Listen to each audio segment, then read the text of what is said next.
Yang saya muliakan peserta seminar DPD Kabupaten Kota dan para undangan, tidak dapat kami sebut satu persatu. Yang kami muliakan juga narasumber, alhamdulillah sudah hadir Bapak Ismail, Hakim Tipikor. Ya. Terima kasih. Kemudian Bapak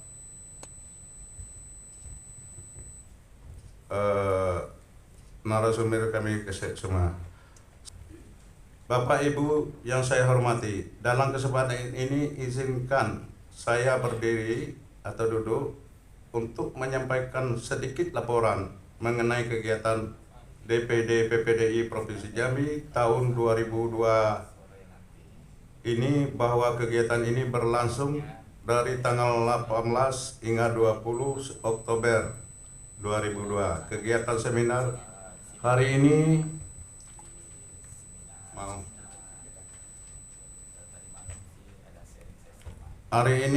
dihadiri oleh 30 orang peserta yang terdiri dari utusan DPC PPDI setiap kabupaten, kota, dan Jambi, serta beberapa organisasi disabilitas seperti Petuni, Persatuan Netra Indonesia, dan HWDI, Himpunan Wanita Disabilitas Indonesia.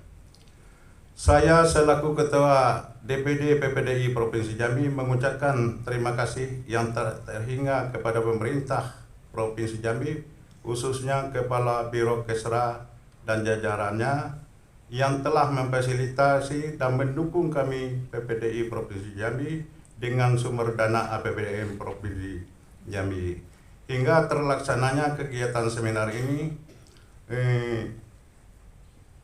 bertemakan tentang akselerasi implementasi Undang-Undang Nomor 8 tahun 2016 di Provinsi Jambi. Terima kasih juga kami sampaikan kepada Bapak staf ahli yang mewakili Bapak Gubernur pada ini hari telah hadir dalam kesempatan ini. Kami berharap kepada Pak staf ahli nantinya dapat memberi sambutan sekaligus membuka kegiatan seminar ini. Kepada Ketua Dewan Pimpinan Pusat PPDI kami ucap selamat datang di Sepucuk Jambi 95 Lurah. Terima kasih Pak Gubernur. Yang sudah bisa hadir dalam kesempatan ini bisa bersilaturahmi dengan DPD dan DPC Provinsi Jambi di sela kegiatan Bapak di PPDI Jakarta, sekaligus nanti menjadi salah satu narasumber dalam kegiatan seminar ini. Bapak Ibu undangan peserta yang saya hormati, kami sekeluarga besar dari PPDI Provinsi Jambi berharap bahwa hasil dari seminar ini dapat menjadi acuan bagi pemerintah, khususnya pemerintah Provinsi Jambi dan para stakeholder yang terkait dalam pengambilan keputusan, yang tentunya harus berpihak kepada para penyandang disabilitas. Demikian laporan singkat ini kami sampaikan. Semoga kegiatan ini dapat berjalan dengan lancar hingga selesai nanti. Saya akhiri dengan ucapan Assalamualaikum warahmatullahi wabarakatuh. Hadirin yang berbahagia, berikut kita dengarkan sambutan dan arahan sekaligus membuka secara resmi acara seminar akselerasi implementasi Undang-Undang Nomor 8 2016 tentang penyandang disabilitas oleh Bapak Staf Ahli Gubernur Bidang Ekonomi, Keuangan dan Pembangunan Sekda Provinsi Jambi. Kepada Bapak, kami silakan. Baik, terima kasih. Sebelumnya saya mohon izin Pak Ketua PDI, Ketua DPP PDI, kemudian Ketua DPD, Pak Prof, narasumber, hadirin yang berbahagia. Saya kebetulan kemarin dikasih amanah dari asisten 1, tetapi tadi malam saya dapat tugas dari Pak Gubernur untuk mendampingi Pak Kapolda. Terus terang tadi saya ditelepon antara tugas dari Pak Gubernur atau ke sini. Alhamdulillah tadi ada jalan keluarnya, staf ahli 3 hadir. Jadi ada staf ahli 3 hadir. Jadi saya tidak melalaikan tugas yang dikasih Pak Gubernur. Saya juga bisa hadir di sini, dan Pak staf ahli 3 tadi yang mendampingi Pak Kapolda baru, Pak. Ya, insya Allah sebentar lagi akan tiba di Jambi. Kapolda baru dan Kapolda lama juga ada di Jambi. Jadi saya mohon maaf, ini keterlambatan saya di sini bukan disengaja, Pak. Untung diingati dari Kesos sih. Kok nggak tuh saya lupa saya.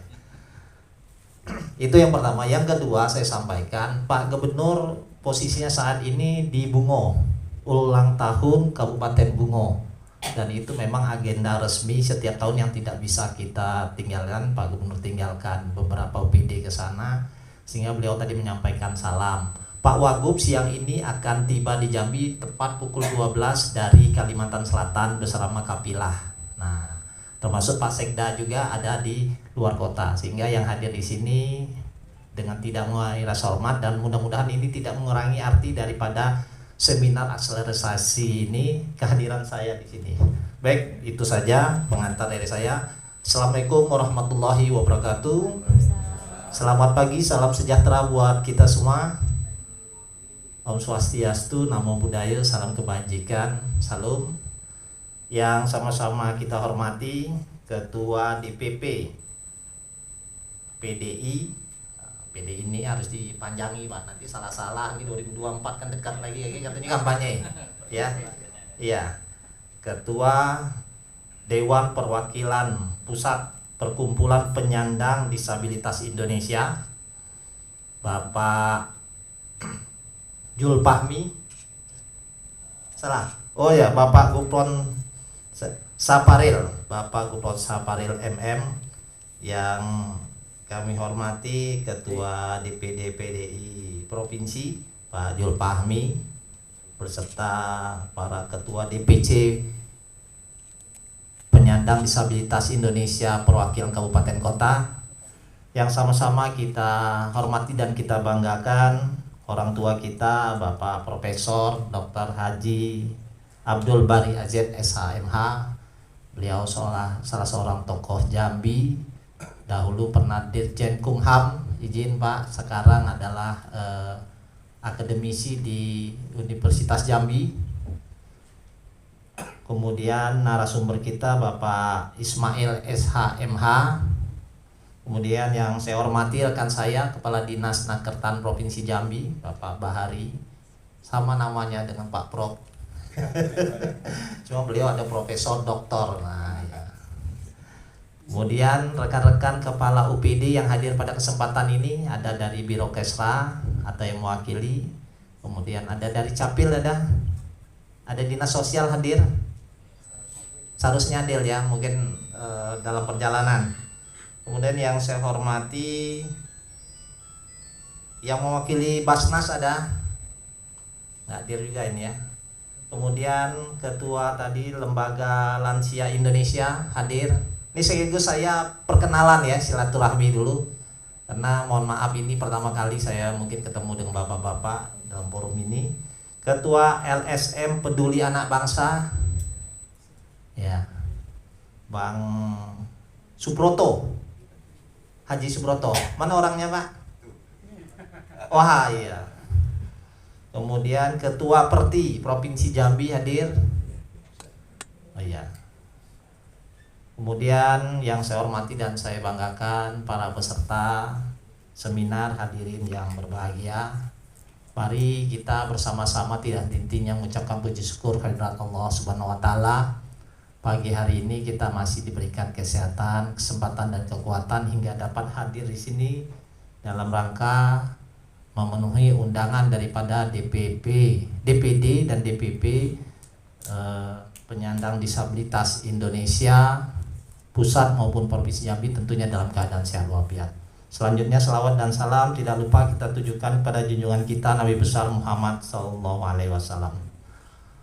Bapak Ibu hadirin yang kami hormati, pemerintah Provinsi Jambi terus terang mengapresiasi kegiatan tersebut yang diinisiasi dari DPP maupun DPD PDI dan tentu saja bekerja sama bermitra dari Biro Kesra, ya, Biro Kesra Mas Provinsi Jambi. Kegiatan tersebut kami harapkan nantinya ada masukan-masukan ya yang membangun, dan ini terus terang kita selalu membuka masukan-masukan tersebut untuk menjadi landasan ataupun dasar kebijakan pemerintah Provinsi Jambi dalam mengadegakan kegiatan pembangunan yang ada di Provinsi Jambi. Sejalan dengan itu juga kami sampaikan program dari Gubernur Jambi, yaitu Jambi Mantap, Maju Aman Nyaman Tertib Amanah Profesional di bawah ridho Allah Subhanahu wa taala. Itu ada beberapa program kegiatan yang kaitannya juga dengan masyarakat, ya, sesuai dengan Undang-Undang nomor berapa? Nomor 8 tahun 2016 tentang penyandang disabilitas. Ya, pemerintah Provinsi Jambi ya komit dan berupaya ya untuk meningkatkan kegiatan-kegiatan yang kaitannya dengan penyandang disabilitas. Karena dalam undang-undang, tepatnya pada pasal keempat ya Pancasila, itu bahwasanya keadilan sosial bagi seluruh rakyat Indonesia. Artinya kita itu diperlakukan sama ya, diperlakukan sama ya hak dan kewajibannya. Ya, kita ketahui ada 4 kategori dalam penyandang disabilitas. Kalau salah tolong dikoreksi, karena saya dalam perjalanan saya searching googling juga. Ya, ini untuk sama-sama kita mengingati ya, keterbatasan itu fisik, kemudian ada keterbatasan mental, kemudian ada keterbatasan intelektual, dan yang terakhir sensorik gitu ya, sensorik. Ya, itu adalah masyarakat kita. Nah, dalam program Dumisake ya, Pak Gubernur sudah mengandenggakan ya dalam tahun ini ya, kalau dari kegiatan yang kaitannya dengan kemasyarakatan itu ada di OPD ada lebih kurang 15 OPD Pak, 15 OPD. Nah, kaitannya dengan OPD Dinas Pendidikan itu ada bantuan pendidikan dan beasiswa. Ini ada lebih kurang 4.708 ya siswa yang dibantu ya, itu siswa ya, artinya semuanya ya, kita tidak memandang orang itu, mohon maaf ya, keterbatasan lain sebagainya, tetapi semua siswa ya itu dibantu melalui program beasiswa pendidikan. Ada 2 kategori, yaitu kategori untuk yang berprestasi, yang kedua untuk miskin ya atau berpenghasilan rendah. Kemudian ada juga bantuan beasiswa pendidikan luar negeri.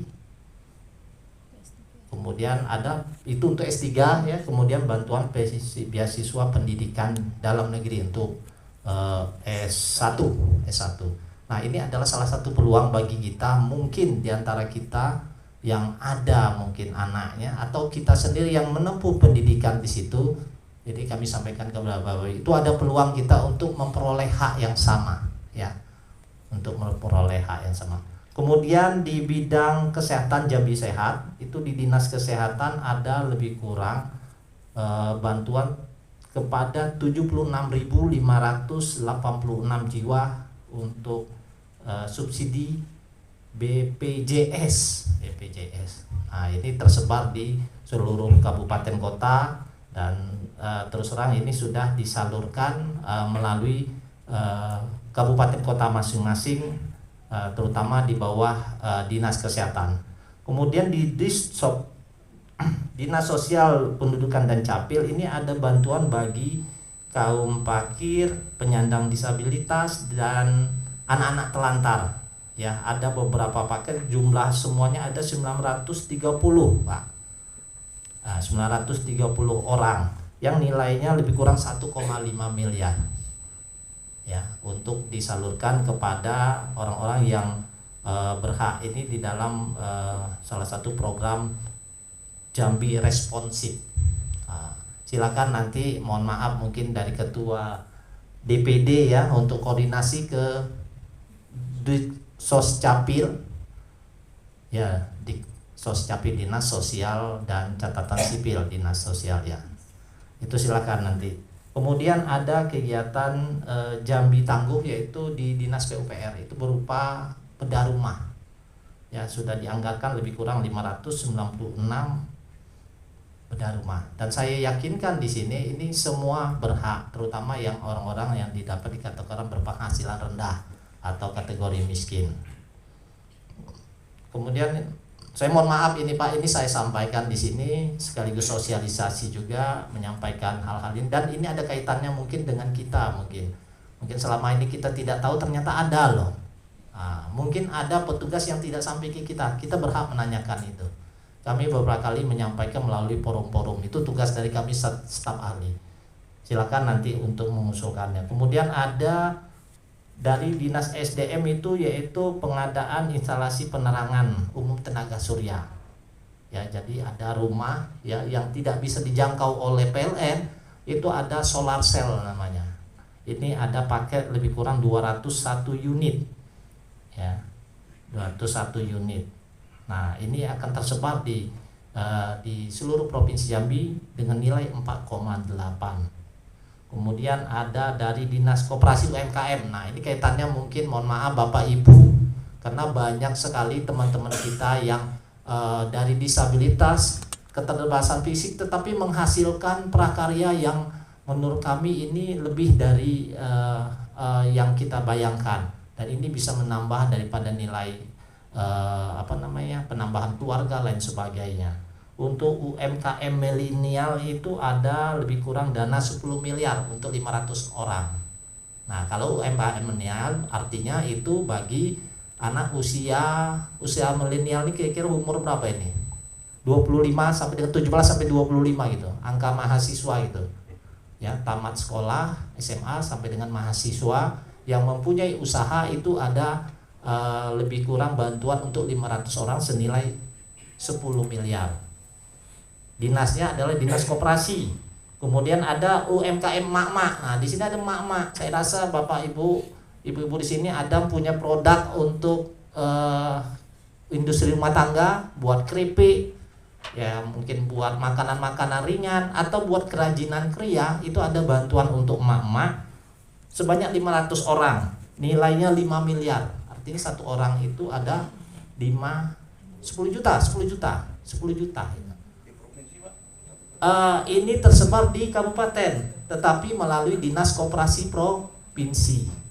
Ya, provinsi nggak punya orang-orang ya, nggak punya karena masyarakat ini adalah milik kabupaten kota, begitu. Tapi penyalurannya melalui dinas provinsi kepada kabupaten kota yang nanti diterima oleh penerimanya, yaitu masyarakat yang ada. Kemudian terakhir ada untuk UMKM wirausaha pemula. Nah, ini pemula ini mungkin ibu-ibu ada pernah baru berusaha, ini ada nih slotnya untuk 500 orang 5 miliar. Jadi totalnya ada 20 miliar melalui Dinas Koperasi ya, yang itu digelontorkan kepada UMKM. Nah, UMKM ingat ya, kalau mikro itu mungkin omset seharinya atau asetnya itu tidak lebih dari 5 juta. Nah, kemudian ada mikro, kecil, menengah. Ada kecil juga, ada menengah. Kalau besar tadi kita bantu. Nah, kalau ibu-ibu tidak ada usaha ya nggak ada berhak. Tetapi yang ada usaha saya rasa ini bisa untuk nih. Apalagi mohon maaf ibu-ibu dengan keterbatasan fisik, keterbatasan lain sebagainya, itu saya rasa itu menjadi skor paling tinggi untuk memperoleh ini. Tetapi juga ini harus mengikuti pendaftaran. Kalau tidak daftar ya tidak akan dapat, Pak. Nah, itu. Kemudian untuk Dinas Ketahanan Pangan itu ada juga sarana prasarana pertanian, peternakan, perkebunan bagi keluarga miskin. Nah, mungkin ada keluarga kita yang miskin, itu bisa disampaikan, kita ada bantuan itu. Kemudian ada melalui Dinas Ketahanan Pangan tadi sudah saya sampaikan. Dinas Perikanan ada bantuan alat tangkap. Nah, kalau alat tangkap ini untuk kelompok, dan ini wilayahnya Tanjung Jabung Timur, Tanjung Jabung Barat. Ada dari tim Tanjabar sini, ketua DPC ya, belum hadir ya. Nah, kemudian ada bantuan ternak, perikanan, bibit dan sebagainya dari Dinas Perkebunan. Kemudian Dinas Tenaga Kerja ya Pak Kadis ya, ada kegiatan peningkatan life skill bagi santri dan santriwati, santriwan dan santriwati itu di pondok pesantren Pak ya. di pondok pesantren. Saya yakin anak bapak ibu yang ada kuliah, ada sekolah di mondok di pesantren, ada beberapa pesantren yang sudah dimasuki oleh Pak Kadis Naketran ini. Kemarin di Tebo Pak ya terakhir ya, di Tebo. Dan ada juga kebijakan dari beberapa perusahaan itu memang memperkerjakan tidak memandang fisik seseorang. Ada Pak ya? Ya, bahkan mendapat penghargaan. Jadi di mata pemerintah kita adalah sama. Ya, tidak bisa membedakan, mohon maaf ini cacat fisik tidak diterima. Itu tidak bisa. Ya, karena kita sudah memperlakukan Undang-Undang Nomor 8 tahun 2016 ya. 16. Kemudian di Biro Kesra, Biro Kesra yang menyelenggarakan saat ini itu ada bantuan untuk operasional santri sebesar lebih kurang 5.248 orang, betul Bu ya? Iya. Kemudian ada bantuan santri yang hafiz Al-Qur'an 1071. Itu bantuannya besar itu. Ya, yang pertama bantuan operasional santri 10 miliar untuk 5.000-an santri. Kemudian bantuan hafiz itu lebih kurang 9 miliar untuk 1.000-an santri. Kemudian di PMD itu bantuan untuk operasional desa dan sebagainya. Jadi Dumisake yang kalau kita hitung kecamatan kita ada 130 berapa ya kecamatan? 131. Kalau 2 miliar satu kecamatan itu artinya 232 kalau dikali 131 per kecamatan. Tetapi daerah provinsi dengan ini menganggarkan dana lebih kurang 259 miliar. Jadi lebih daripada 232 tapi 259. Pembagiannya bukan 2 miliar kecamatan, ini yang perlu kami luruskan, tetapi secara proporsional. Nah, proporsional itu artinya kalau misalnya desa tersebut jumlah warganya sedikit, ya tentu dia lebih sedikit daripada yang lebih banyak. Nah, jadi itulah salah satu program pemerintah di dalam memberikan kemudahan-kemudahan kepada masyarakat melalui Dumisake. Bapak Ibu hadirin yang kami hormati, selanjutnya kami juga bertitip pesan kepada Ketua DPP PDI Pak Kufron Safaril untuk memberikan nanti sambutan-sambutan, saya ulangi, untuk memberikan masukan-masukan, termasuk dia nanti Pak Prof Bari Ajer dan narasumber Pak Ismail, masukan-masukan yang mudah-mudahan ini menjadi menjadi nanti kebijakan daripada pemerintah daerah ya, terutama kaitannya dengan disabilitas, karena memang ada beberapa saya tidak mau sebutkan itu yang membedakan antara yang orang-orang yang normal dengan yang mempunyai kekurangan. Tetapi dengan semangat undang-undang tersebut ini tidak ada lagi itu ya.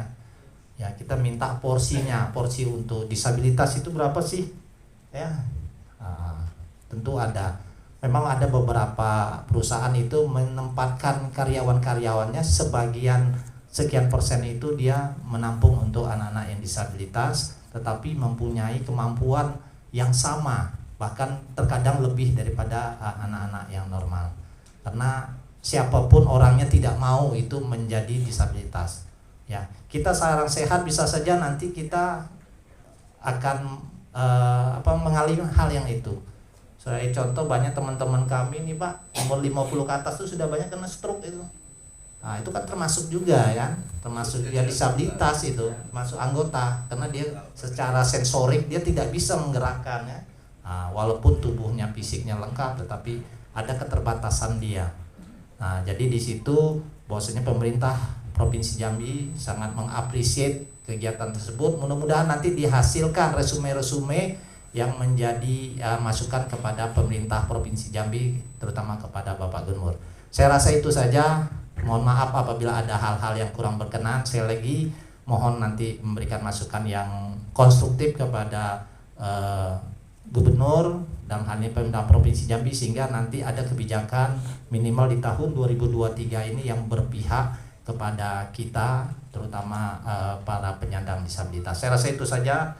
Dengan mengucapkan basmalah, Bismillahirrahmanirrahim, seminar akselerasi penyandang disabilitas Indonesia Provinsi Jambi secara resmi saya nyatakan dibuka.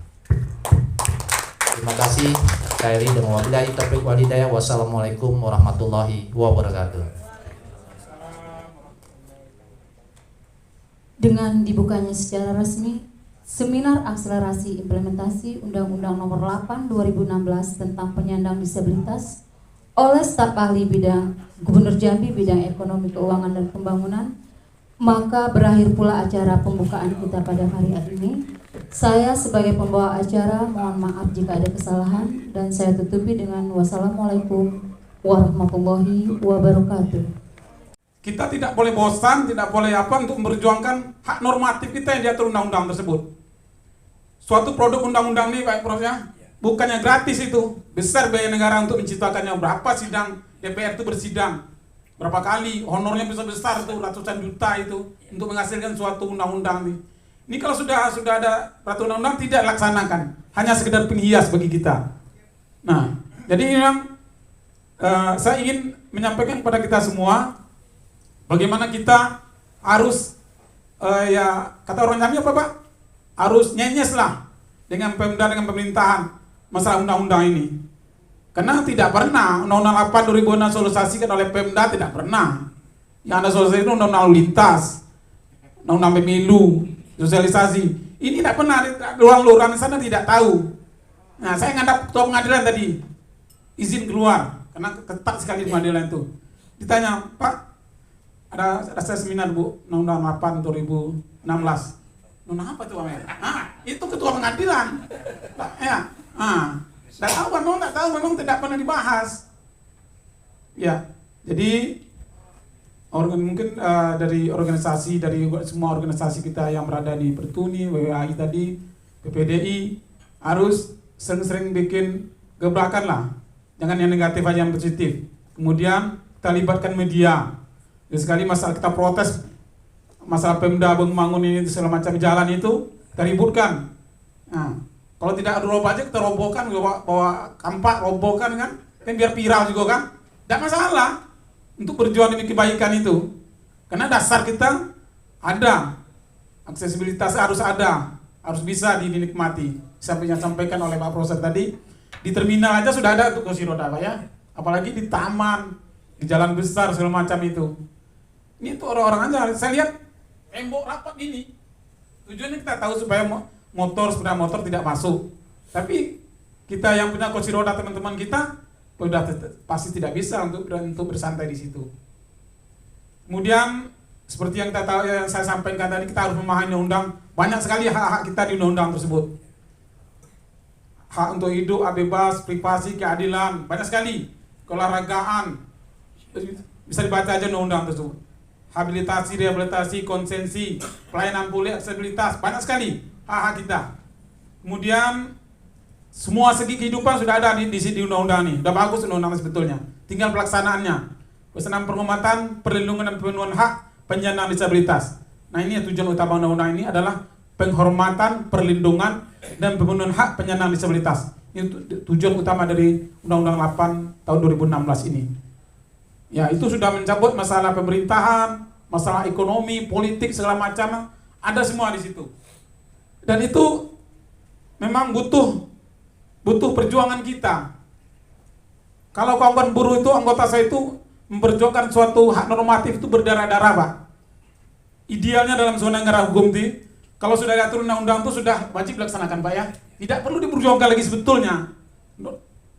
Hak normatif itu sudah diatur undang-undang, laksanakan. Tapi kita memang undang-undang harus diperjuangkan dulu baru dilaksanakan. Nah, baik di perburuhan, apalagi di disabilitas ini. Ya, tidak ditolehkan sama sekali kita. Seandainya kita tidak pernah tidak mau berbuat. Masalah pendidikan sudah saya sampaikan tadi. Jadi intinya yang ingin saya sampaikan saat ini, kita harus lebih peduli terhadap undang-undang ini, organisasi ini. Kemudian harus mau kita berbuat. Dari sikap penyandang disabilitas terhadap organisasi ini agar cepat terlaksana itu antara lain menurut saya, simpulan saya pribadi, penyandang disabilitas harus meningkatkan kualitas diri, pendidikan dan ekonomi. Kemudian penyandang disabilitas harus bisa menjalankan organisasi dengan fungsinya. Ya, organisasi itu tujuannya untuk orang banyak. Sebetulnya yang memperjuangkan advokasi segala macam itu sudah ada tugas Komisi Nasional Disabilitas KND, Pak ya. Ya. Tapi mungkin saya salah, saya tidak mengikuti. Gebrakannya tidak pernah sampai ke daerah ini. Udah pernah ke daerah? Udah pernah ke Jambi gitu? Belum ya. Ini perwakilan kita tingkat pusat sebetulnya. Tugasnya itu untuk merencanakan, mengawasi, memberikan advokasi. Advokasi itu memperjuangkan. Nah, ini kita tidak mau organisasi ini hanya sebatas gitu-gitu aja, menyamakan diri sendiri. Tapi organisasi itu kita percaya, semua kita ini akan kita pertanggungjawabkan nanti. Apa sebagai ketua PPDI di depan Allah nanti dipertanggungjawabkan ya Pak ya. Iya, semua kita ini pemimpin, semua pemimpin ini minta pertanggungjawabannya. Ya, ada BAP nya. Apa yang kau berbuat ketika kau memimpin PPDI Provinsi Jambi? Nah, tanya kau Jul. Nah, untuk apa kita telah berbuat? Nah, itu ditanya. Minimal kita ditanya untuk keluarga kita, untuk diri kita, diminta pertanggungjawaban nanti. Kemudian penyandang disabilitas harus memahami hak kewajiban tentang disabilitas. Yang ada undang-undang disampaikan tadi, penyandang disabilitas harus proaktif memperjuangkan hak normatif sesuai dengan Undang 8 tahun 2016 untuk memastikan instansi terkait khususnya pemerintah harus menjalankan kewajiban terhadap penyandang disabilitas. Jadi akselerasi itu mempercepat itu kayaknya kita harus nyenyes dulu. Harus jadi agak anak yang rewel kita. Harus sering kita bikin repot. Tapi bukan untuk kepentingan pribadi kita, kepentingan untuk orang banyak anggota disabilitas yang ada di Provinsi Jambi, jadi yang ada di kota dan di daerah-daerah. Jadi semoga dengan apa yang nanti masukan-masukan dari Pak Profesor, dari Pak Ketua nanti, apa-apa yang bisa kita rumuskan, yang kita sampaikan dengan Pemda sesuai dengan permintaannya. Nanti kalau tidak laksana, ya kita tagih lagi. Ya, sebetulnya saya tidak mengikuti secara pasti berapa PP yang telah dikeluarkan oleh pemerintah sehubungan dengan pelaksanaan turunan dari Undang-Undang 8 2016 ini. Kan turunannya undang-undang, ada peraturan pemerintah, ada perdanya.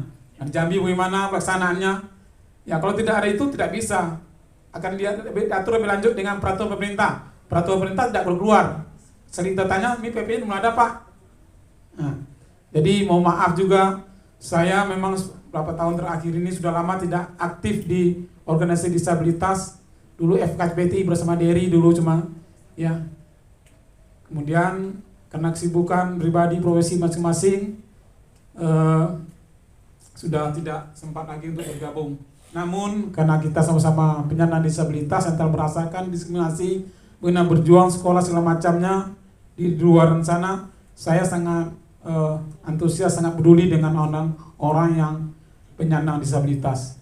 Mungkin pada kesempatan ini itu yang dapat saya sampaikan. Mohon maaf, mungkin apa yang saya sampaikan ini tidak sesuai dengan harapan daripada kita semua. Tapi mohon maaf karena saya sudah lama meninggalkan Pak. Mohon maaf juga karena profesi yang sudah agak jauh berbeda gitu kan.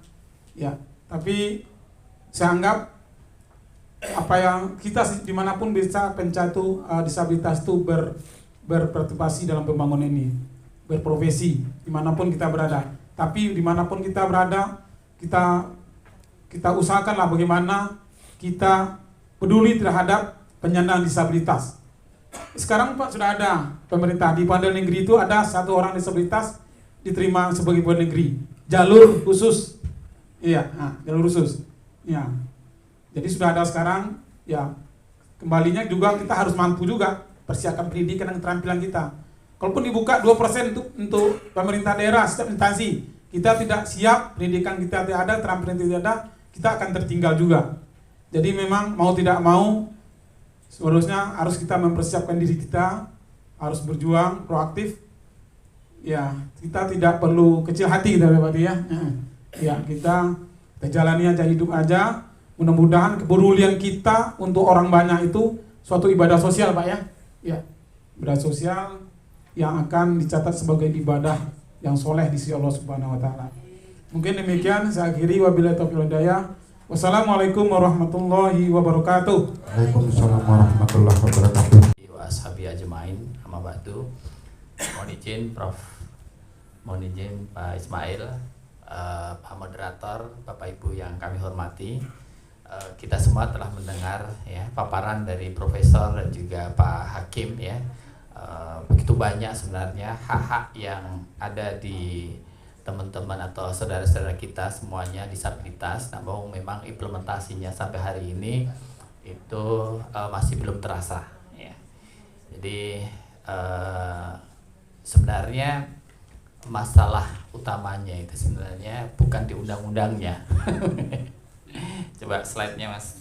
Nah, ya, saya mungkin beberapa hal saya skip aja karena di sini saya cuma melengkapi saja karena tadi ada beberapa hal yang mungkin nanti tidak saya ulang kembali ya. Seperti misalnya ada hambatan internal, hambatan eksternal tadi disampaikan secara lugas ya dan baik sekali oleh pembicara sebelumnya. Saya akan menambahkan saja sebagai ilustrasi bahwa di Indonesia ini kan sebenarnya punya masalah besar mengenai data, tadi sudah disinggung juga ya. Ada data, tapi datanya data Susenas, jadi survei sosial ekonomi. Jadi bukan sensus. Jadi kalau kita dapat angka dari BPS itu 25,6 juta penyandang disabilitas di Indonesia ya.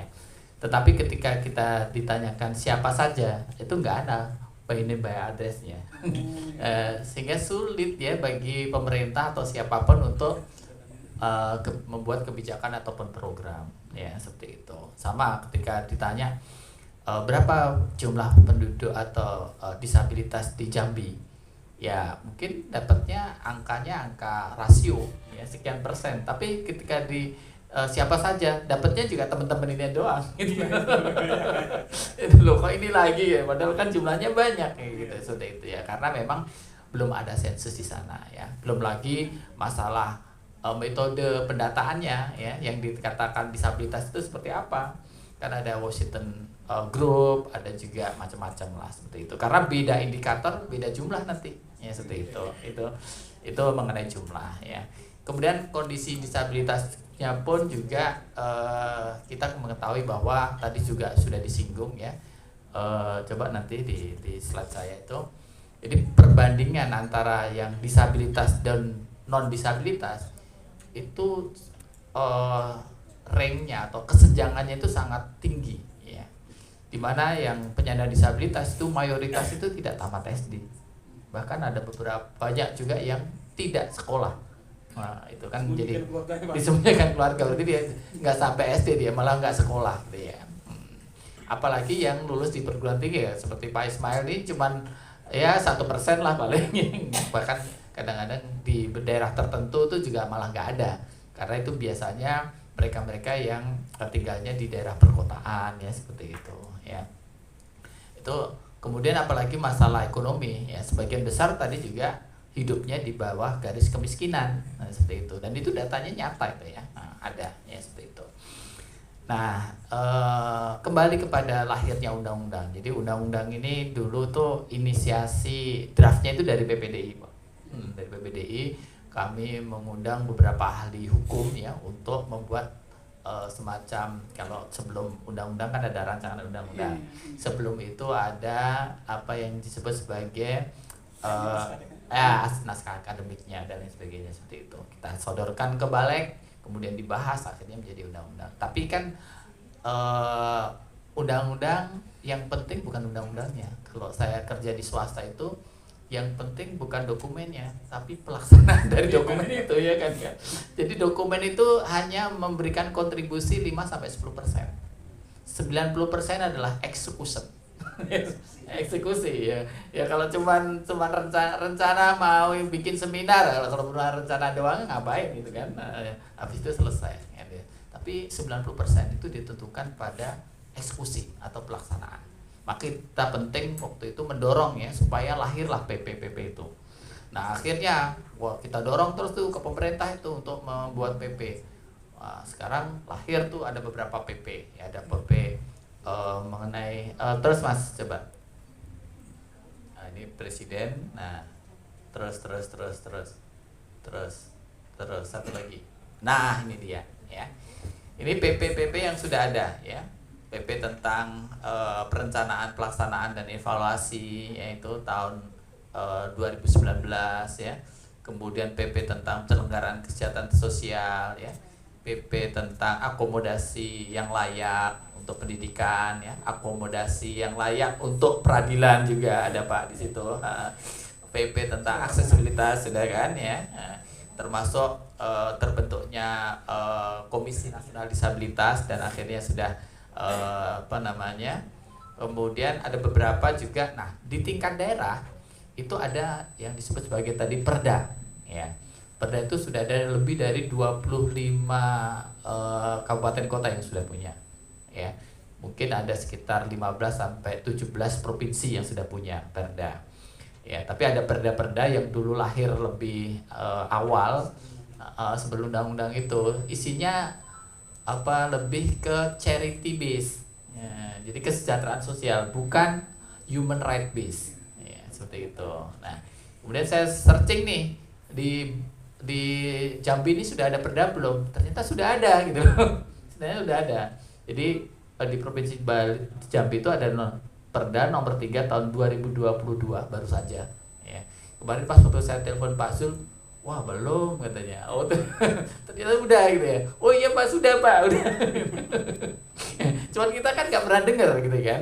Mungkin teman-teman yang di Jambi pun juga mungkin nggak sadar kalau kita sudah punya perda gitu ya. Padahal sudah punya perda tentang perlindungan dan pemenuhan hak penyandang disabilitas.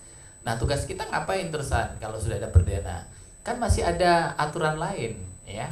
Aturan di bawahnya itu kalau nggak salah nanti mungkin bisa dikoreksi, ada pergub ya, peraturan gubernur ya.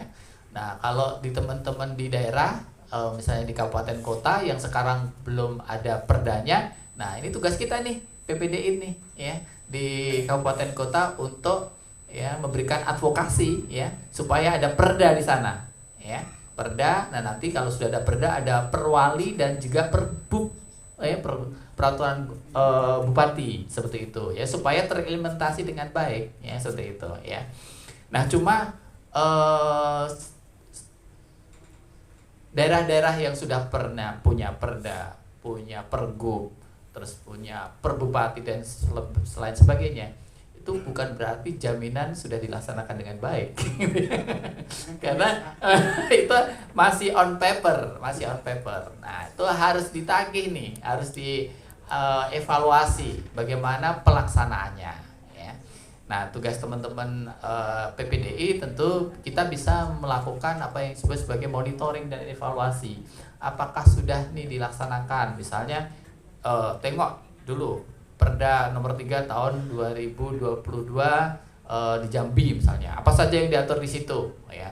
Misalnya tentang pendidikan, tentang ketenaga kerjaan, tentang kesehatan dan lain sebagainya. Nah, kemudian kita mengingatkan ya barangkali mereka karena sibuk dengan kegiatan yang lain ya, tugas kita mengingatkan supaya program-program yang tadi sudah disebutkan ya itu link dengan perda tadi ya. Jadi dan dianggarkan karena konsekuensinya kalau sudah ada perda terus nanti ada pergub bupati perwali dan sebagainya itu ada anggaran ya. Makanya kalau di pusat itu ada di Bappenas itu bikin rencana induk pembangunan untuk disabilitas ya, rencana aksi. Nah makanya di daerah juga harusnya punya rencana aksi daerah untuk penyandang disabilitas. Jadi terimplementasi dengan baik. Jadi ada kegiatannya apa, kemudian anggarannya berapa, ya kan? Nah, tapi yang title-nya disabilitas ya, bukan title-nya umum. Kalau yang umum nanti kita, itu termasuk disabilitas. Tapi kalau nggak di-mention atau nggak disebut secara atau eksplisit, nanti bisa mengelak. Nah nanti kita lah yang bisa mendorong atau mengadvokasi supaya anggaran-anggaran yang disediakan oleh pemerintah kota, pemerintah provinsi itu eksplisit bahwa itu untuk penyandang disabilitas, misalnya kesehatan penyandang disabilitas. Kalau secara umum ya boleh-boleh aja, nggak apa-apa ya. Nah, tetapi kan akan lebih bagus kalau misalnya itu eksplisit untuk penyandang disabilitas. Nah, mumpung saya ingat nih, ini nanti kan setelah seminar. Ya, mungkin saya nggak tahu siapa yang dituju sebagai notulens ya atau penulisnya. Dibuatlah apa yang disebut sebagai rekomendasi Ya, jadi rekomendasi kepada siapa? Pertama tentu rekomendasi kepada internal nih teman-teman PPDI. Apa setelah ini? Ada sosialisasi, mungkin bikin draft tentang perda yang ada di daerah masing-masing ya. Tapi juga ada rekomendasi kepada pemerintah ya. Nah, rekomendasi kepada pemerintah tadi misalnya menyediakan aksesibilitas ya untuk teman-teman penyandang disabilitas di trotoar kalau misalnya tadi masalahnya di trotoar ya, atau mungkin menyediakan jaminan kesehatan, saya nggak tahu ya, yang menjadi kebutuhan ya dari teman-teman penyandang disabilitas di Provinsi Jambi tentu saja ya, seperti itu. Nah, terus kalau nggak salah baca, saya juga melihat bahwa ternyata di Perda itu ada pembentukan komisi disabilitas daerah ya, ada ya Pak ya, ada. Nah itu kan berarti kita bisa mendorong itu untuk terbentuknya komisi disabilitas daerah provinsi seperti itu. Nah itu nanti yang akan disampaikan kepada pemerintah provinsi ya, supaya nanti mereka oh iya ya, kita itu sekedar mengingatkan kembali karena kan kita tidak implemented. yang punya kewajiban wajib dia itu kan pemerintah dan pemerintah daerah ya kan. Nah pemerintah daerah ya. Nah mungkin saya juga ingat nih, dulu tuh ada yang bilang gini, pemerintah itu tugasnya cuma 2 ya. Tugas dan wewenangnya itu 2 itu. Satu adalah memungut pajak dari masyarakat. Yang itu hanya pemerintah, yang lain nggak boleh kan gitu kan. Pak Hakim nggak boleh dia. Yang kedua adalah mendistribusikan. Ya udah itu ya. Karena dia punya wewenang untuk memungut pajak kan, dan akhirnya ada APBN dan APBD ya kan. Dia punya pendanaan ya. Kemudian nah, tugas berikutnya yang kedua itu adalah mendistribusikan secara adil. Ya. Jadi termasuk diantaranya adalah untuk penyandang disabilitas. Ya, penyandang disabilitas kan ada semacam jargon ya, no one left behind. Jadi tidak ada satupun yang tertinggal. Nah, kenyataannya kan sering-sering kita itu tertinggal di dalam pembuatan program dan lain sebagainya. Nah, kita mengingatkan aja, ya mengingatkan. Nah, tapi saya rasa ini sudah satu langkah yang maju ya, karena ada komitmen ya, sudah perdanya berarti kan sudah ada itikat baik lah ya dari pemerintah ya, cuman tinggal bagaimana mengimplementasikan tadi ya, jangan sampai sekedar komitmen. Sebenarnya kalau komitmen itu kalau diartikan itu sebenarnya janji ya kan, janji untuk ditepati, kayak punya utang gitu loh ya. Kalau nggak bayar utang ya nanti ditagih nih sama kalau nggak tertagih di sini nanti di akhirat juga ditagih tuh. Namanya juga komitmen kan gitu ya. Utang nih, itu utang kan. Oh, ini negara wajib ini, atau pemerintah daerah wajib ini. Nah, itulah yang diamanatkan oleh undang-undang dan harus dipenuhi. Makanya judulnya adalah penghormatan, pemenuhan dan perlindungan hak penyandang disabilitas ya, mulai dari hak hidup, hak politik, hak olahraga dan lain sebagainya, banyak budaya macam-macamnya. Nah, itu yang punya kemampuan untuk memenuhi ya pemerintah memang, ya kan. Ya, tapi memang bukan hanya pemerintah saja ya, pasti butuh kolaborasi, dukungan dari semua pihak ya. Seperti tadi mewujudkan misalnya kuota 1%, butuh kesadaran dari masyarakat, perusahaan ya gitu kan, masyarakat juga ya, untuk pendidikan setidaknya keluarga harus juga lebih terbuka ya, kalau dia mempunyai anggota keluarga penyandang disabilitas jangan disembunyikan kan, itu kan kita butuh kontribusi semacam itu ya. Jadi memang kerja kolektif lah ya untuk mewujudkan implementasi ini. Memang tidak bisa dibebankan saja kepada pemerintah, tapi juga butuh dukungan dari semua pihak ya. Perguruan tinggi ya, kalau Bapak sekarang di perguruan tinggi ya, tugas perguruan tinggi tentu saja mengedukasi masyarakat ya. Kadang-kadang masyarakat disabilitas juga tadi yang disampaikan, kita harus memahami dulu.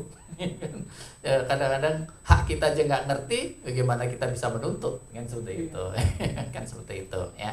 Nah itu yang mungkin perlu saya sampaikan ya. Mudah-mudahan ke depan kondisinya akan lebih baik ya, karena memang kalau saya lihat sih agak berat gitu ya untuk bisa mewujudkan implementasi ini secara cepat. Karena apa? Karena kalau undang-undang lalu lintas, undang-undang tipikor dan lain sebagainya itu ada sanksinya. Itu aja itu ya. Coba kalau sanksinya sih ada di undang-undang, tetapi bagaimana mekanisme untuk menjatuhkan sanksi itu ya nggak ada, ya nggak ada. Jadinya ya moral jadinya akhirnya ya. Jadi yang melaksanakan juga nggak mendapatkan apa-apa, yang tidak melaksanakan juga tidak mendapatkan apa-apa, ya paling nama baik. Dan jadi tadi kewajiban moral aja akhirnya ya, seperti itu. Tapi mudah-mudahan ke depan ya dengan undang-undang, dengan perda, pergub, bupati dan lain sebagainya, implementasi atau pelaksanaan dari hak penyandang disabilitas ini akan bisa berjalan dengan lebih baik. Terima kasih. Wassalamualaikum warahmatullahi wabarakatuh. Waalaikumsalam warahmatullahi wabarakatuh. Terima kasih Pak Ketua. Kita berikan aplaus kepada ketiga narasumber kita pada hari ini yang telah memberikan ilmu pengetahuan untuk kita semua. Selanjutnya kita buka tanya jawabannya. Oke, silakan teman-teman yang akan bertanya, 3 orang untuk session pertama. Silakan.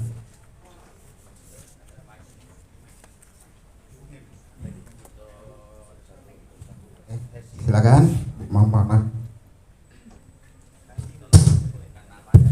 Namanya? Assalamualaikum warahmatullahi wabarakatuh. Sebelumnya perkenalkan, nama saya Ibu Maimanah, yaitu SPDI, asal dari Muara Bungo, kelahiran Desa Babako.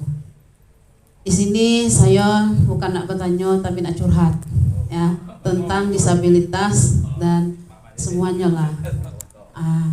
Di sini alhamdulillah suatu merasa bersyukur saya sebagai Ketua PPDI Muara Bungo. Kenapa? Karena selama saya menjadi ketua itu tidak pernah mengikuti rekerda. Jujur bela Pak. Ya. Di sini suatu kehormatan bagi saya, dari tadi termenung sampai meneteskan air mata. Ternyata hebat gitu kan. Jadi saya sebenarnya begini Pak, apalagi setelah Bapak Ismail bercerita, saya bertanya dengan Paknya, itu Pak Ismail itu penyandang gitu kan. Tadi saya tidak pernah lihat gitu Pak. Ada nampak. Tuh. Terus di sini saya sehari-hari mau bercerita Pak. Saya nih sehari-hari yaitu mendidik anak bangsa, bukan istilah itu sombong atau apa. Tapi itu latar belakang saya disabilitas. Sebenarnya kan sudah ada. Kok di sini masih banyak yang nganggur? Teman-teman kemarin yang pada ngelamar pekerjaan nggak dapat semuanya itu gimana nih? Padahal kan kita butuh afirmasi, karena undang-undang ini sebenarnya afirmasi nih, ya. Kalau kita disuruh bersaing dengan non disabilitas dengan persaingan sehat, ya kan, pasti kalah karena ujiannya ini yang nggak masuk akal kayak tadi yang disampaikan Pak Ismail. Lari sampai zaman gigit kuda juga nggak bakalan lolos dia kan gitu kan. Gitu. Ya mati deh. Sampai mati juga nggak bisa jadi kan ya. Nah, afirmasi harus disesuaikan, makanya ada istilah kalau di dalam undang-undang itu akomodasi yang layak ya. Jenis tesnya beda. Teman-teman disabilitas yang netra suruh gambar nggak bisa. Misalnya kan ada tuh psikotes, salah satunya adalah menggambar, ya kan, ada yang menggambar itu kan. Bisa menggambar apa? Jadi, nah itu yang mestinya harus kita pahami ya. Jadi disesuaikan dengan kapasitas kita ya. Jadi tujuan, jadi ada kan ilmu dalam menentukan tujuan, merumuskan tujuan dengan baik. Di antaranya kita harus detail tujuannya apa ya, untuk tadi mensejahterakan ya, tapi sesuai dengan kemampuan kita, harus achievable, harus bisa dicapai. Jangan bikin suatu tujuan tapi kita sendiri nggak bisa nyampe ya. Dan realistis ya, kita kan nggak ada kemampuan itu, yang punya kemampuan adalah pemerintah, dan kita tidak mungkin kita bisa mewujudkan cita-cita, apalagi cita-cita orang lain, cita-cita sendiri aja agak susah, tanpa harus bersinergi dengan banyak pihak ya. Minta bantuan nggak apa-apa, Jadi gini ya, istilahnya jangan ngemis ya. Kalau ngemis itu kesannya jadi inferior banget gitu. Ya. Menuntut hak. Ya, jadi menuntut hak. Jadi bukan beneficiary atau mungkin mengambil manfaat dari program pemerintah, tetapi kita itu adalah orang yang harus mendapatkan hak kita. Jadi beda dong menuntut sama mengemis. Yang mengemis itu nanti istilahnya paradigma lama itu. Paradigma lama itu belas kasihan, jadi charity. Tapi kalau hak itu sebenarnya wajib, makanya bunyi pasal-pasal yang dalam undang-undang, peraturan daerah dan sebagainya itu pemerintah wajib menyediakan ya dan sebagainya seperti itu. Berarti hak ya. Jadi jangan merasa itu mengemis. Kalau kita merasa mengemis jadi kita jadi aduh hina banget gitu. Kesannya kan gitu ya. Oke, saya bikin proposal, bikin ini disodor ke pemerintah nih ya. Ini Pak. Itu Pak pernah diajukan tapi tidak pernah ditanggapi. Ditanggapi. Nah, sekarang strateginya supaya bisa ditanggapi. Kan gitu kan PR-nya kan. Gini.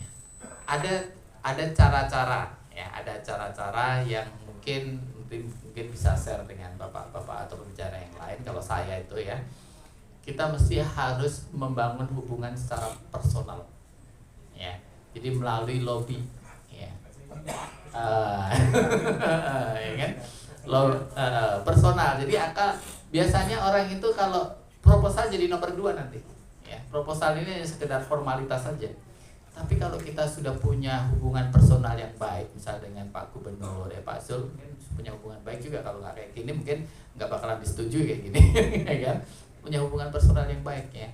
Caranya gimana? Ya kenalan, harus kenal. Kenalnya gimana supaya ketemu dia? Ya mungkin banyak cara ya, melalui saya dulu tuh bisa nembus ke istana itu dengan waktu itu presidennya masih Gus Dur ya. Karena Gus Dur adalah kalangan itu kalangan pesantren. Nah, saya melalui ininya adalah melalui para kiai. Nah, jadi kita kenalannya nggak langsung Gus Dur nih. Jadi ke kiai dulu, Kiai Said. Kiai Said kan tetanggaan tuh sama Gus Dur. Kita bawanya ke Kiai Said. Ya. Kiai Said kiri cerita, oh yaudah nanti saya bawa ke Gus Dur. Oh gitu. Akhirnya kan kita dibawa sama Gus Dur, gitu loh. Jadi ada banyak cara, ada ribuan cara. Ya seperti itu ya, untuk membangun hubungan secara personal tadi. Kalau misalnya Mas Ismail, Mbak Maimanah ya, itu ya saya ini dan sebagainya, itu ya kalau misalnya saudaranya nggak respect, cari anggota dewan yang lain yang respect dong. Mosok di antara ratusan anggota dewan nggak ada satupun yang punya hati? Pasti ada ya kan. Bisa jadi bukan karena justru saudara malah jadi ada gap kan ya kan. Tapi kalau orang lain lebih enak mungkin ya seperti itu. Ya, seperti itu. Dan itu bisa dicontoh oleh teman-teman yang lain ya. Dan itu rasa-rasanya lebih efektif. Hubungan personal itu lebih efektif dibanding dengan hubungan yang formal. Formal kita datang aja udah ketemu satpam, sudah ini begitunya ini cuman diletakkan aja. Tapi kalau secara informal itu lebih efektif. Beberapa saya bikin kegiatan kemudian proposal permohonan dana itu lewat pintu belakang rumah tuh yang sukses. Pintu depan jarang-jarang. Kalau sukses pun itu dapatnya cuman ya tadi charity, kasih 1 juta, 2 juta.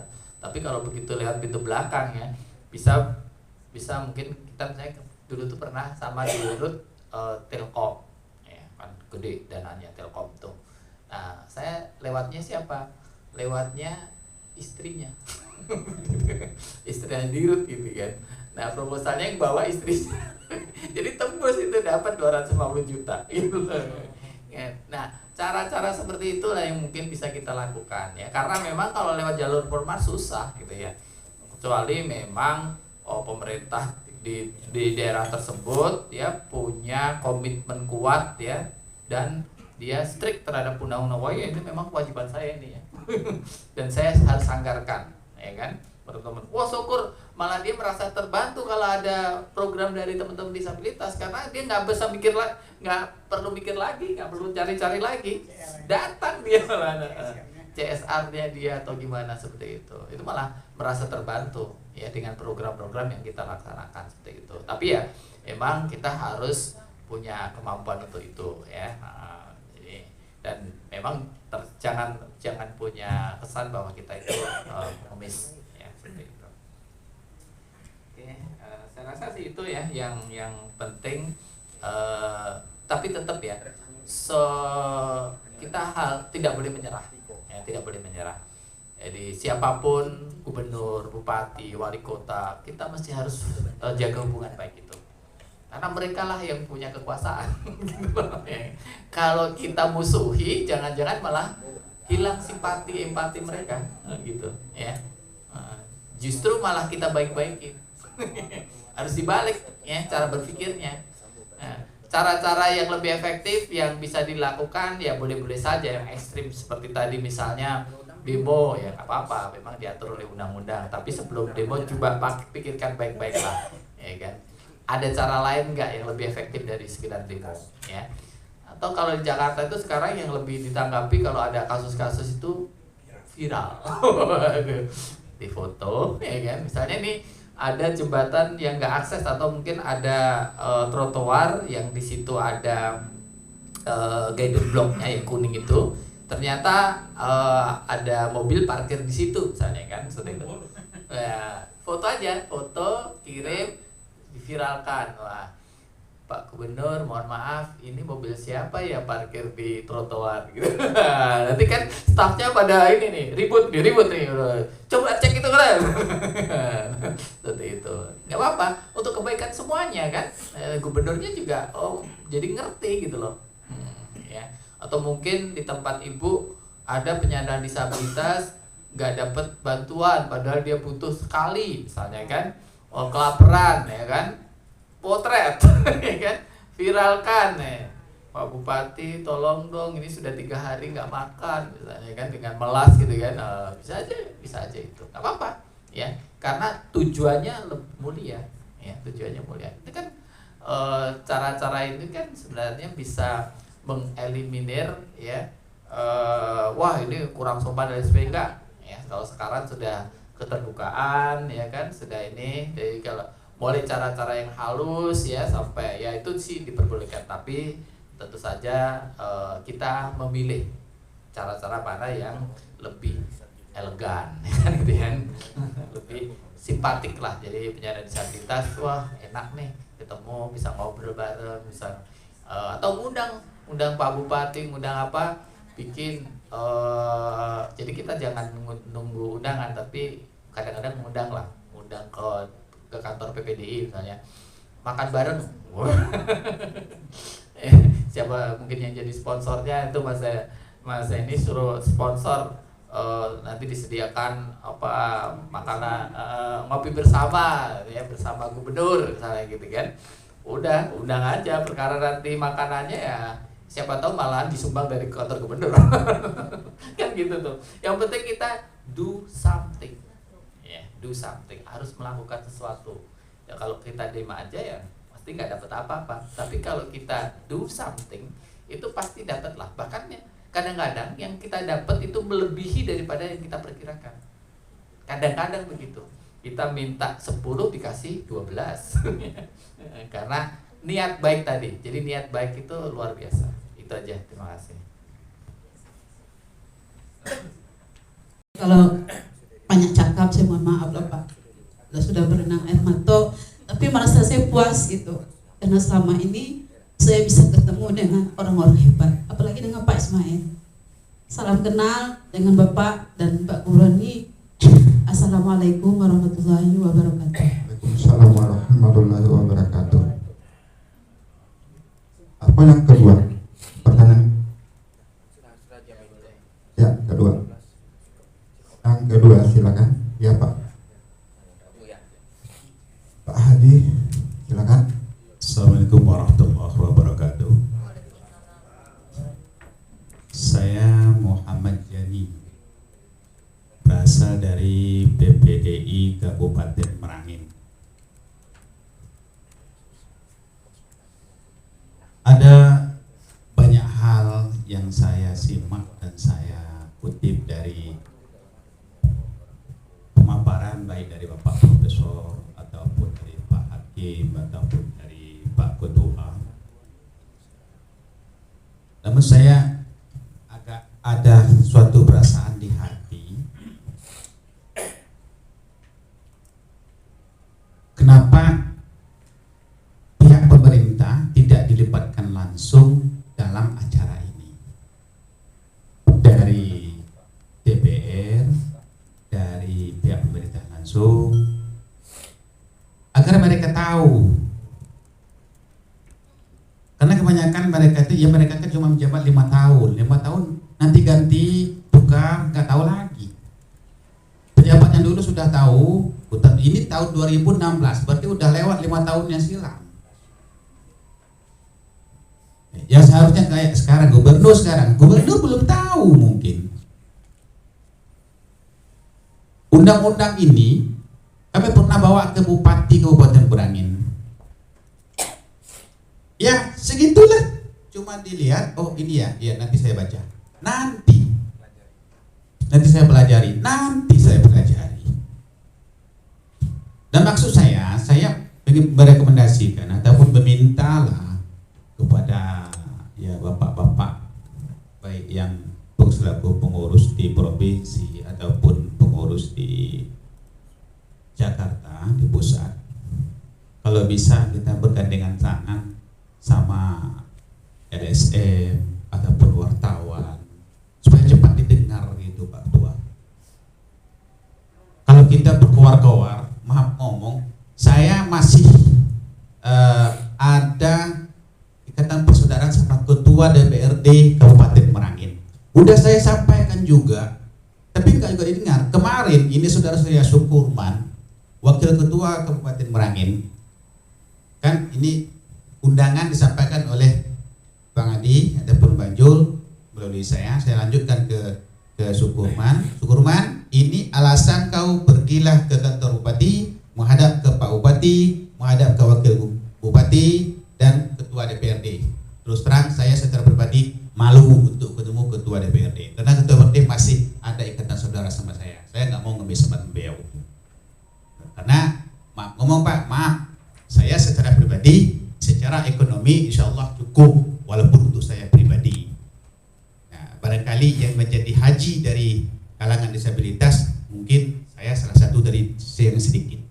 Alhamdulillah. Nah, coba untuk bagi kawan-kawan, untuk mengetuk pintu dari pemerintah ini, mohon bukan dari kita saja. Itu yang benar. Yang kedua lagi, ini yang cerita dari Syukurman tadi sampai sekarang itu Pak Prof, cuma dijanjikan, oh nanti Senin ya, dari seminggu sebelumnya itu sudah setelah mendapat undangan dari Pak Adi, langsung saya lanjutkan Syukurman langsung melanjutkan ke Ketua DPRD, Bupati dan Wakil Bupati. Sekedar dijanjikan, bahkan mirisnya Syukurman sekali cerita, duduk di rumah Wakil Bupati dari sore sampai jam 2 malam, tidak kasih sebiji pun nasi, nggak dikasih. Nah, ini saya ngomong istilahnya lepuk air di tulang, memercik ke saya sendiri. Miris memang. Jadi kejadian yang menimpa Bu Mai bukan saja beliau, kami juga gitu. Nah, karena beliau tidak istilahnya tidak takut sama kita. Sewaktu kita ngomong apalah kau. Jadi kalau bisa, nah para penyandang disabilitas ini juga dibikin lembaga swadaya sejenis LSM agar suara mereka bisa didengar, suara kita bisa didengar. Kemudian ada, kalau bisa itu ada media sosial dari wartawan, nah, biar dipublikasikan. Ini undang-undang sudah 2016. Akselerasi itu sebenarnya sudah terlambat akselerasi. Implementasi sudah lambat sebenarnya, sudah 2016, sekarang 2022, 6 tahun sudah. Akselerasi mempercepat. Apanya lagi mempercepat, udah 6 tahun ke belakang. Implementasi tindakan. Udah 6 tahun belum juga bertindak. di lapangan, di kantor-kantor, nggak ada akses yang lebih baik untuk penyandang disabilitas.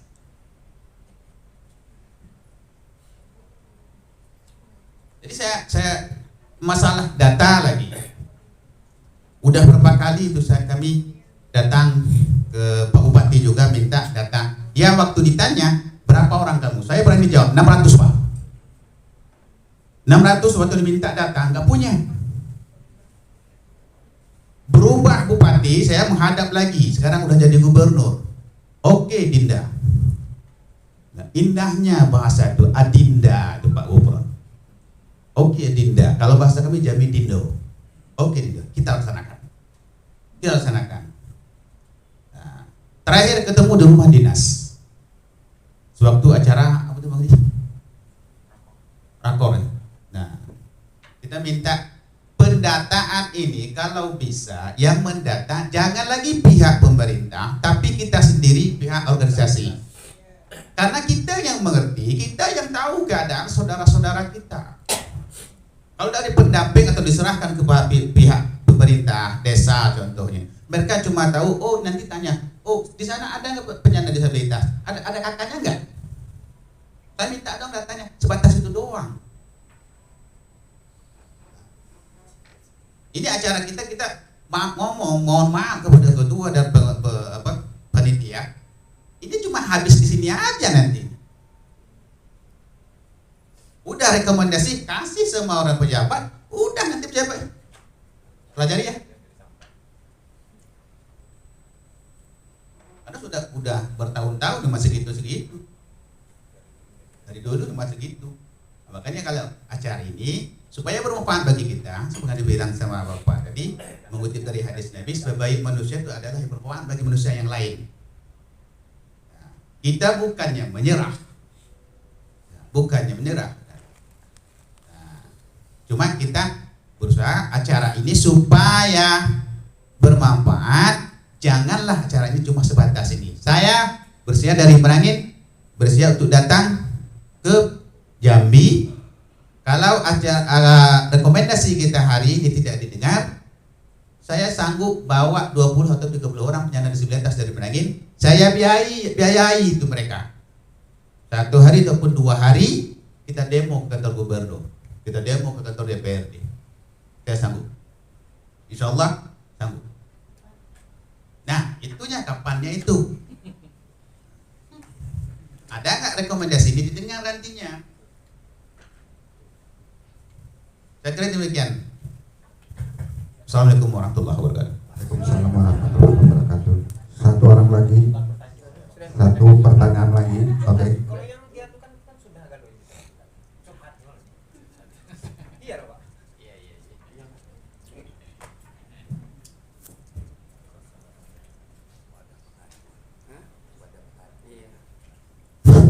Assalamualaikum warahmatullahi wabarakatuh. Hormat Bapak Profesor, nama kurang tahu, untuk Pak Ismail, Pak Kupron, Ketua PDI tingkat pusat, yang terhormat Pak Yurrobi, Ketua DPD Provinsi, yang terhormat Bernadi, Sekretaris PDI Provinsi Jambi. Kita setelah diskusi tadi sudah selesai, ini melanjutkan untuk pertanyaan tanya jawab, yang mana tadi sudah dikemukakan oleh Ibu Guru sekolah di Aliar Bu ya. Ya, selama ini sudah menceritakan semua hal-hal yang terkait. Selama ini pemerintah tidak ada niat baik ya untuk mendengar aspirasi mereka dan juga tidak menjalankan. Dan juga dibicarakan oleh Buya juga tadi, undang-undang implementasi akselerasi undang-undang nomor 8 2016 sampai saat sekarang sudah hampir 7 tahun. Tidak ada gerbakan untuk pemerintah. Yang kedua juga untuk aksesibilitas tidak ada di mana-mana. Yang ingin pertanyakan, kalau kita berbicara tentang ini terus-menerus selama ini, pemerintah tidak akan memperhatikan. Nah, tujuan kita harus adakan pos pengaduan. Di mana kita untuk mengadunya? Apa sanksi mereka? Apakah pidana atau perdata? Di persentuhan hukum, karena undang-undangnya sudah sah, cukup jelas. Dan sampai sekarang kita tidak bisa untuk ngadu pos pengaduan itu di mana tempatnya. itu saya minta kalau bisa ada suatu pos pengaduan yang bisa diterima dengan tujuan tepat dan akurat. Jadi mereka ya tidak menjalankan undang-undang ini bisa dikenakan sanksi. Itu aja yang ingin saya sampaikan. Sekian dan terima kasih. Terima kasih Pak Nazori. Kita tutup untuk sesi pertama. Kita dengarkan jawaban yang seperti pertanyaan pertama tadi, apa curhatnya Ibu Mai, dan pertanyaan Pak Ustadz tadi dan Pak Nazori. Silakan Pak, siapa yang menjawab? Ya. Baik, terima kasih. Ini luar biasa ya. Jadi curhat dong mah. Gitu. Tepuk tangan dong buat penanya yang luar biasa ya. Baik, memang PR berat juga ya kalau misalnya apalagi ibu punya sensitivitas tinggi itu ditanya apa yang bisa saya lakukan ya untuk mensejahterakan teman-teman penyandang disabilitas. Itu kan tugas berat ya. Seperti yang disampaikan oleh Pak Ketua tadi, kita harus sesuai dengan kemampuan kita. Ya mungkin untuk yang pertama sekali kita baguskan organisasi kita. Ya, organisasi kita dengan personal yang jelas, alamat yang jelas, kemudian program kerja yang jelas. Ya. Jadi program-program kerja itu harus kita sampaikan. Yang memang tidak boleh bosan, kita tidak boleh kalah sebelum mencoba terus. Jadi ini niat itu yang baik itu sudah utama tuh, sudah lebih dari apa tuh. Saya pernah baca sejarah, baca cerita dulu ada seorang yang takdirkan masuk neraka. Banyak dosa, banyak salah, dia ada kebaikannya sedikit sekali, dosanya banyak. Jadi takdirkan neraka.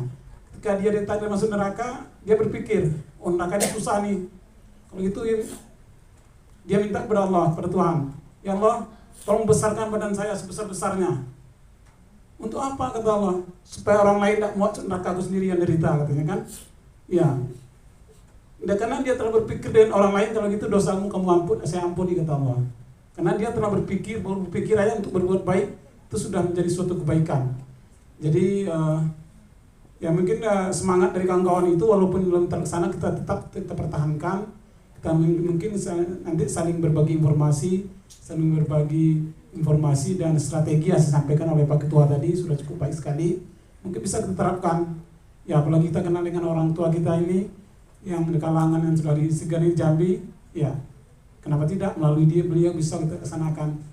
Jadi apapun yang kita laksanakan hari ini tetap bermanfaat bagi kita semua. Minimal kita telah membuka mata kita, inilah kondisi kita, inilah keadaan kita.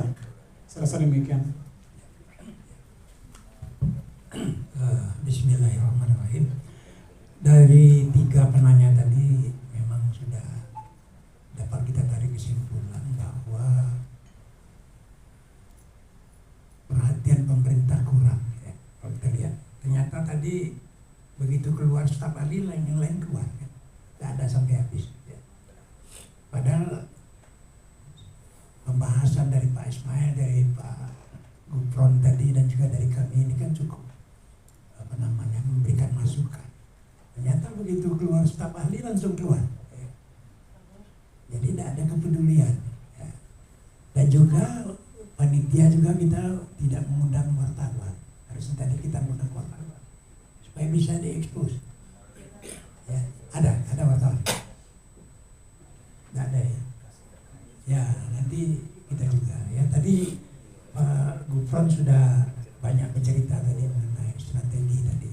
Memang betul semacam LSM perlu kita buat juga semacam apa tadi pengalaman dari Merangin. Apalagi sekarang bupatinya jadi gubernur kan. Ya. Nah itu juga perlu kita tindak lanjuti ya. Program-program disosialisasikan dulu. Nah yang pertama tadi kata Pak Gufron, kita benahi organisasi kita ya, supaya kita lebih solid ya.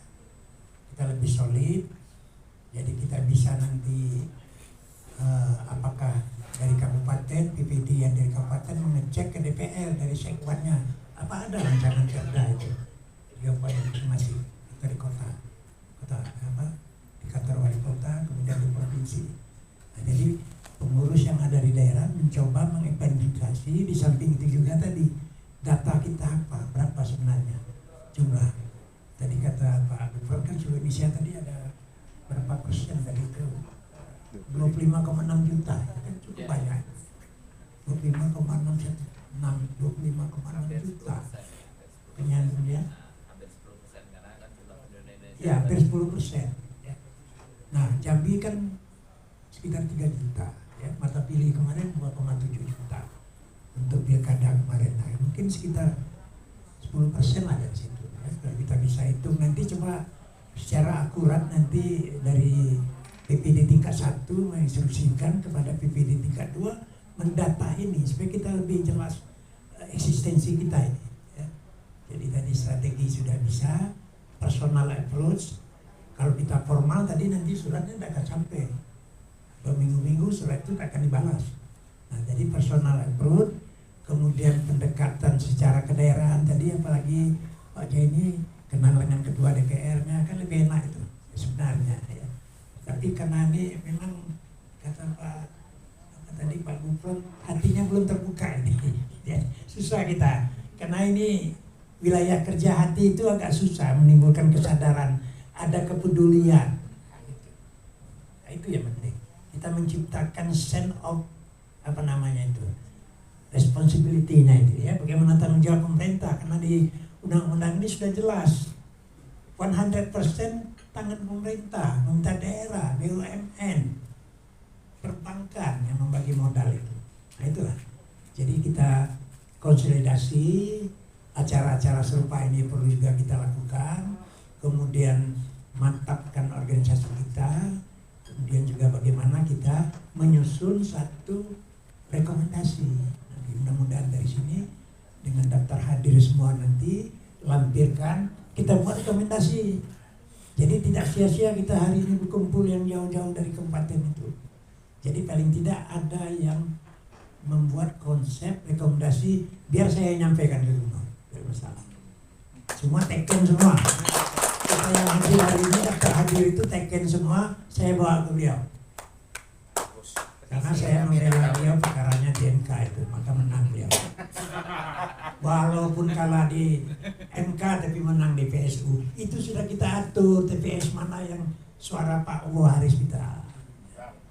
Nah itu, saya bersedia mengemparkan, tapi kita teken bersama. Ya, saya minta nanti tim merumuskan, nanti saya bahasanya saya sempurnakan. 2-3 hari saya tunggu. Sekian, terima kasih. Wassalamualaikum warahmatullahi wabarakatuh.